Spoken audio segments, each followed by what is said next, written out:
Assalamualaikum warahmatullahi wabarakatuh. Halo, perkenalkan nama saya Aisyatul Amira.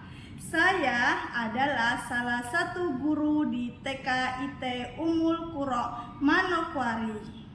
Saya ingin membagikan praktek baik tentang mini buku cerita untuk meningkatkan literasi versi anak TK. Yang kita ketahui saat ini, banyak siswa SMP tidak bisa membaca.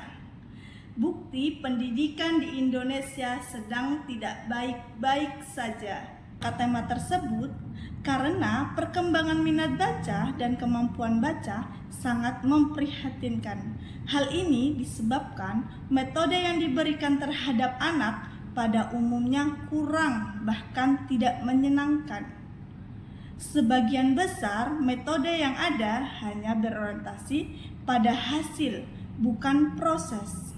Maka dari itu, kita menerapkan pembelajaran literasi yang menarik untuk anak dan mereka sukai.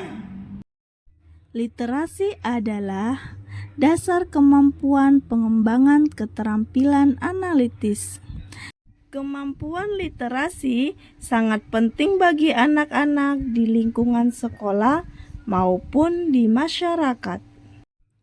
Selain itu, literasi juga bisa menjadi bekal bagi generasi muda dalam persaingan pada era global.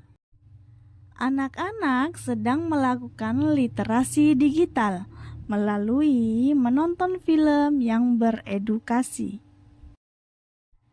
Dengan ini, anak-anak mampu mengembangkan kosakata dan juga pemahaman bahasa dalam berimajinasi.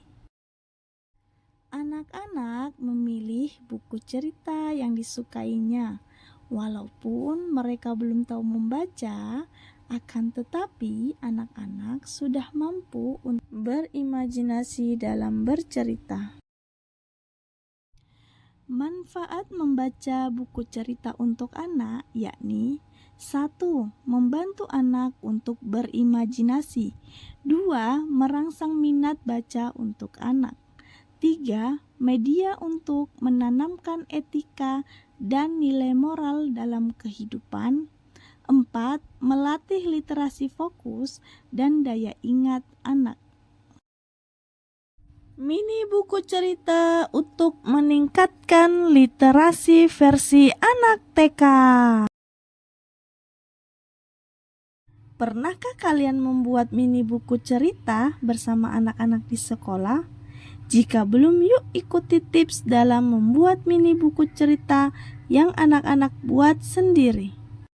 Bahannya sangat mudah. Kita menggunakan satu kertas HVS dan kita butuh pelubang. Dan kita juga butuh tali dan pensil ataupun pensil warna. Pakai spidol pun boleh. Di sini anak-anak memang membuat sendiri dari nol.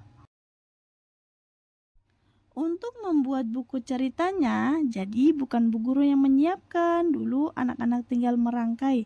Tidak, mereka membuat dari melipat kertas menjadi 4 bagian, memotong dan menggunting, dan melubangi lalu merangkai dengan tali. Setelah itu, mereka bebas untuk berkreasi membuat buku ceritanya masing-masing. Di sini, bu guru tidak memberikan patokan tema ataupun topik untuk anak-anak. Harus bikin ini, tidak. Bu guru memberikan kebebasan untuk berekspresi, menceritakan karya yang mereka inginkan. Nah, karya anak-anak ini bu guru menanyakan kepada anak-anak apa yang mereka buat, apa yang mereka lakukan, hingga kemampuan berbahasa anak berkembang dan komunikasi anak lebih aktif, dan kemampuan baca anak akan muncul.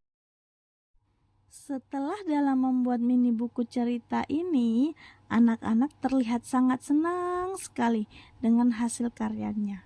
Dan anak-anak mampu menceritakan hasil karyanya kepada teman-temannya. Setelah kegiatan ini dijalankan, anak-anak jadi memiliki ketertarikan pada buku. Hal ini karena buku yang telah mereka buat terlihat menarik. Untuk itu, saya mengajak rekan-rekan guru agar sama-sama untuk menerapkan pembelajaran literasi yang menarik dan mereka sukai yang diterapkan di kelas masing-masing.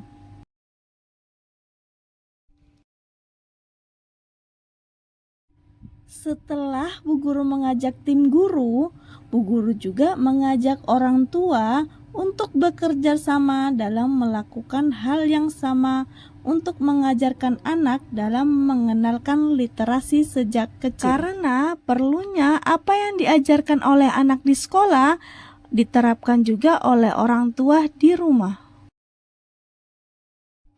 Ini adalah hasil karya mereka, berbeda-beda tiap berarti anak. Yang tidak bisa itu buruk, bukan. Tapi ini adalah dampak positifnya adalah yang pertama, ketertarikan terhadap buku cerita. 2. Memiliki imajinasi yang tinggi dalam membaca buku. 3. Memiliki kosakata dalam berbahasa yang baik. 4. Tumbuhnya minat baca pada anak.